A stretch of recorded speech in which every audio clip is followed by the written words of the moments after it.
All right, Leanne, here we go with Dakorien Moore, number one rated wide receiver, just across the board, basically coming out of high school. And he chooses Oregon.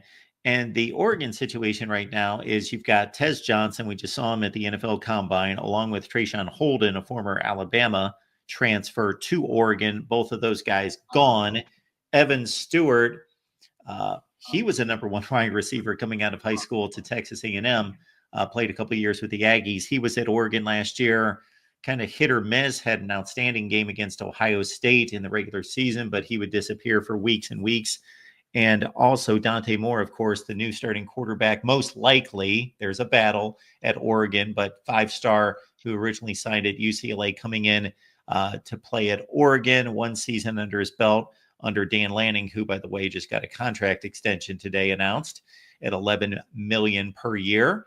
But Dakorien Moore going into a good situation there with the Ducks. He's another young kid. I don't think that when I saw Duncanville all season long when I was out there and some of the biggest plays that Keelan Russell was able to make, it was in thanks to his partner in crime, Dakorien Moore, obviously more not following him to Tuscaloosa to continue that chemistry. But again, with that Oregon wideout room, I think that the young talent that he's going to bring, I mean, there's nothing more than to say he's a kid that when you watch him on film, he pops out. But Mark, when you see him in person, he is just electric. He's clutch. He is I mean, as a freshman, he looks like he's got that talent. Like I said, when you see kids that are of his level, we talk about that translation, but Dakorien Moore, I really believe at Oregon is going to be that guy. He may be a freshman, he may be young, but I think his talent has a ton of upside. And I really like to see where the Ducks are going to utilize him. But again, I think he's going to be an immediate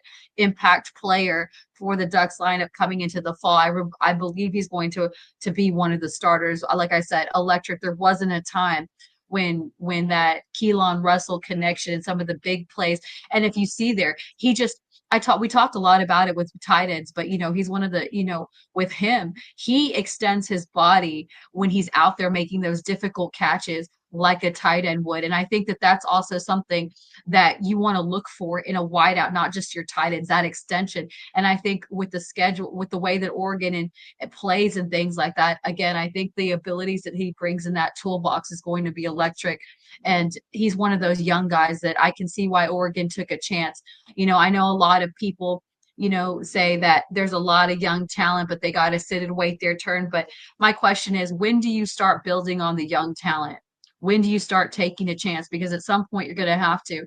And Oregon, I like what they're doing, taking a chance on Dakorien Moore. I think he's going to have a big spring. He's just electric. He just really knows how to shift his body. That extension, like I said, is just incredible. There's so many big plays that I've seen him make, one-handed catches, just how he stretches out with guys that are almost got 2 or 3 inches on him. He knows how to match up well with even the tougher defensive guys that are put on him. They can't take him down. So excited to see what he's going to do this spring down in Eugene.